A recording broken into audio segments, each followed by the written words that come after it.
Le titre de ce livre, c'est Étude de la prophétie. Il est écrit par le bien-aimé frère Mark Tapenous. Nous sommes présentement à la deuxième partie de ce livre. Je répète, nous sommes à la deuxième partie de ce livre. Nous continuons. Le temps de mon départ est arrivé. J'ai combattu le bon combat. J'ai achevé la course. Désormais m'est réservée la couronne de justice que le Seigneur, juste juge, me donnera dans ce jour-là, et non seulement à moi, mais aussi à tous ceux qui aiment son apparition.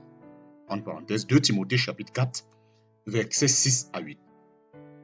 Ne voudrons-nous pas connaître le bonheur dont ces passages nous parlent et recevoir la couronne de justice promise à tous ceux qui attendent fidèlement le Seigneur?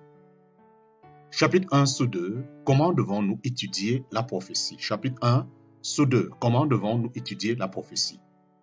Au moment d'aborder l'étude des révélations que Dieu nous a faites quant à l'avenir de son peuple et des nations, nous devons nous pénétrer la nécessité d'être conduits et instruits par le Saint-Esprit.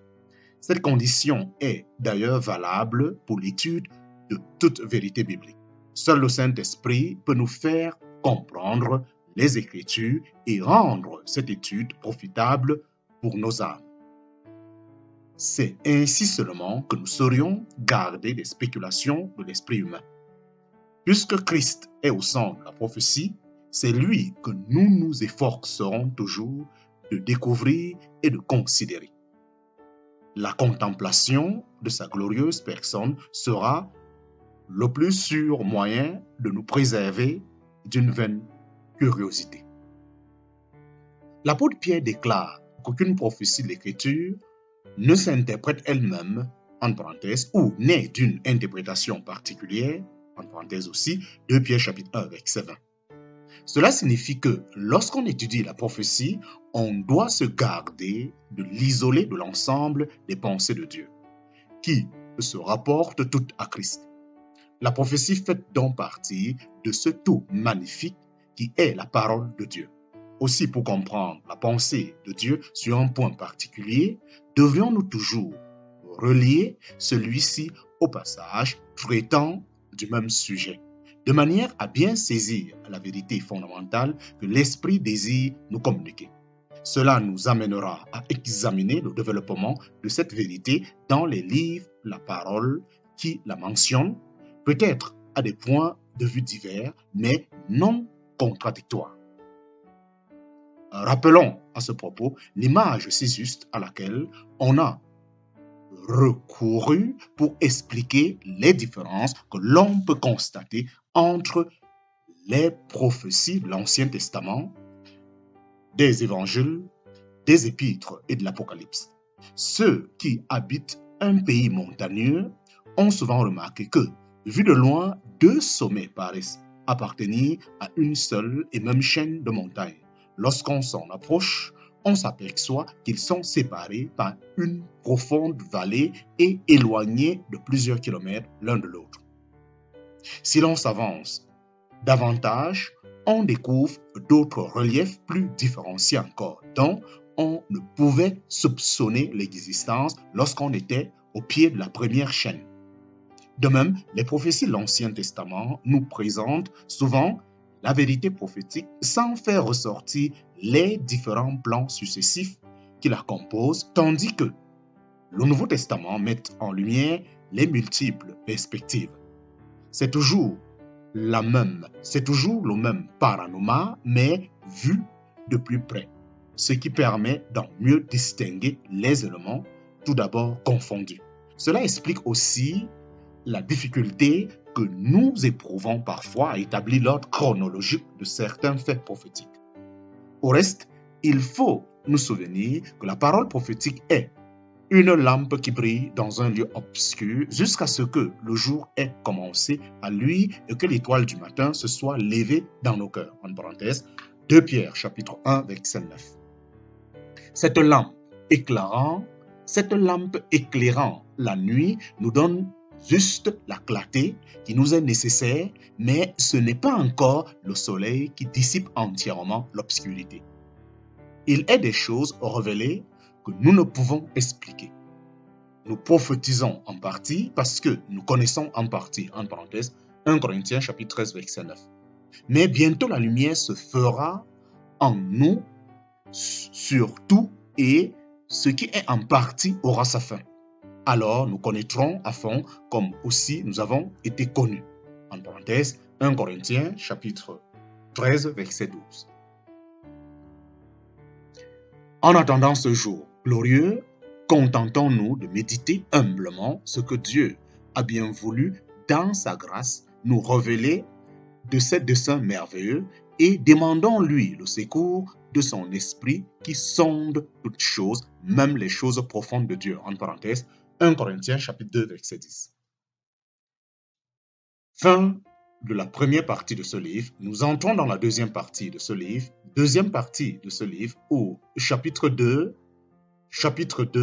plus précis, chapitre 2, première partie, nous étions en quelque sorte à l'introduction qui nous expliquait ce que c'est que la prophétie, comment s'y prendre. Maintenant, nous sommes à la première partie de ce livre, grand chapitre 2, première partie de ce livre, histoire d'Israël, des nations et de l'Église jusqu'au retour de Christ. Histoire d'Israël, des nations et de l'Église jusqu'au retour de Christ. Grand partie 2 de ce livre, petit 1, introduction. Grande partie 2 de ce livre, petit 1, introduction. Nous rappelons, je le dis, que nous sommes à la première partie de ce livre, première partie. Avant d'aborder l'étude détaillée de l'histoire d'Israël, des nations et de l'Église, nous croyons utile d'exposer dans une brève introduction les grandes lignes du sujet. Partie 1 de ce livre, grande partie 1 de ce livre, petit 2, sous 1, bas 1, 3 groupes d'hommes. Les desseins de Dieu à l'égard des hommes concernent 3 groupes distincts. Israël, les nations, l'Église. En parenthèse, 1 Corinthiens chapitre 10, verset 32.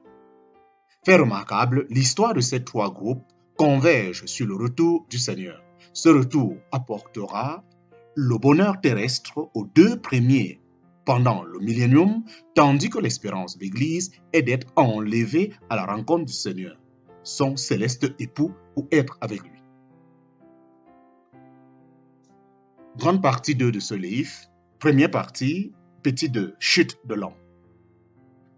Lorsque Dieu eut créé l'homme, il le plaça dans le jardin qu'il avait planté pour lui et le combla de bénédictions. Malheureusement, par sa chute, l'homme se rendit indigne de cette faveur et Dieu dut le chasser d'Éden.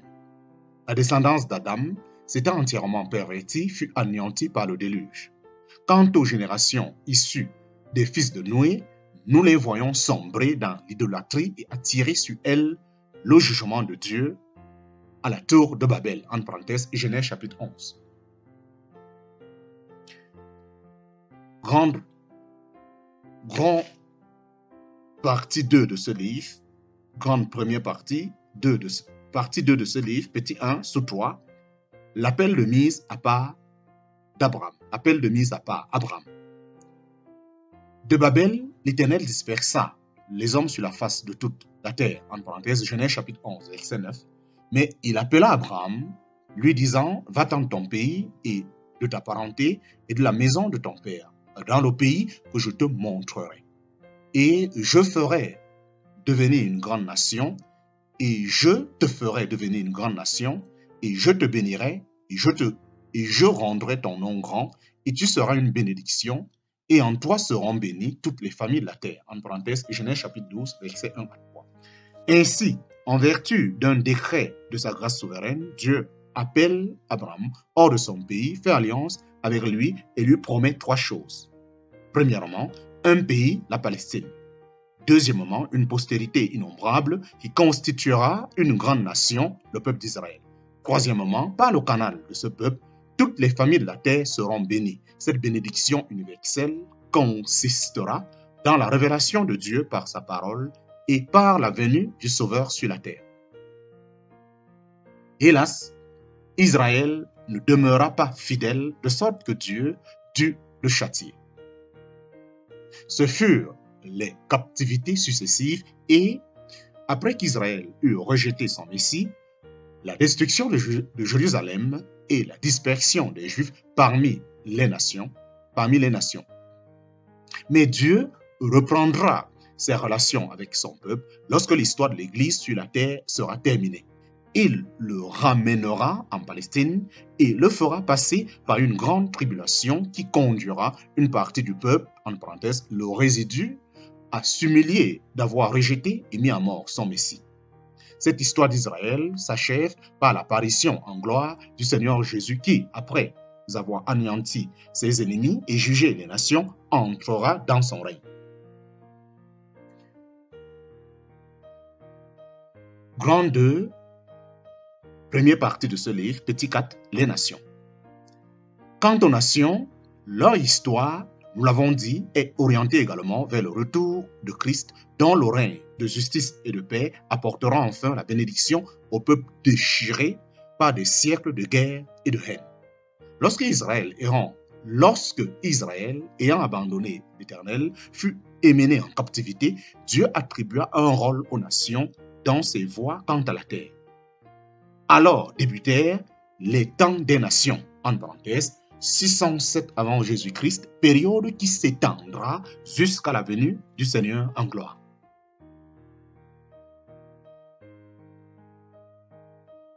Grand 2, première partie de ce livre sous-saint, l'Église. Quand Israël eut rejeté son Messie, Dieu commença à tirer un peuple pour son nom, en parenthèse, Actes chapitre 15, verset 14. Aussi bien dans les nations que dans les Juifs. Ce nouveau peuple, appelé l'Église ou l'Assemblée, est composé de tous ceux qui, depuis la Pentecôte et jusqu'au retour de Christ, en croyant au Seigneur Jésus, sont scellés de l'Esprit Saint et deviennent membres du corps de Christ. Cette Église unie à un Christ glorifié et céleste. Ceux qui la composent sont appelés hors du monde, l'objet de leur cœur est dans le ciel. L'espérance de l'Église est d'être bientôt enlevée à la rencontre de son céleste époux.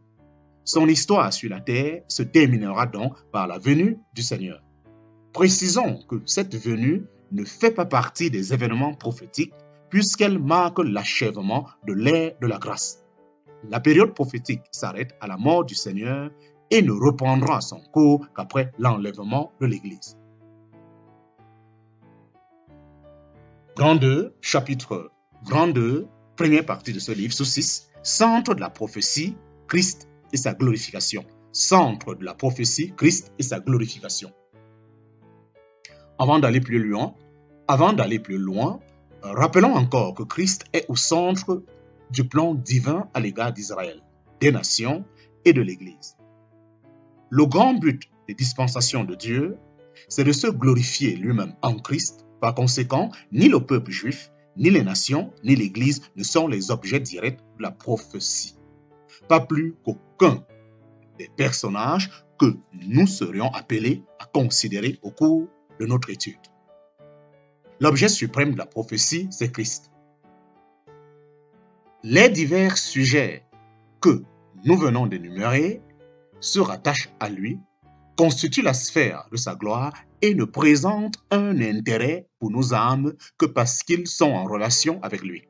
Christ est le centre et en lui, tout sera uni un jour dans le ciel et sur la terre. Il importe que nous ayons constamment cette vérité devant les yeux. Si nous voulons comprendre ce que l'Écriture nous révèle concernant Israël, les nations et l'Église, c'est à cette condition aussi que l'étude de la prophétie fortifiera nos âmes en les nourrissant de Christ, réjouira nos cœurs en les révélant les gloires de sa personne et affermira notre marche en nous amenant à attendre avec toujours plus de réalité notre bien-aimé Seigneur et Sauveur.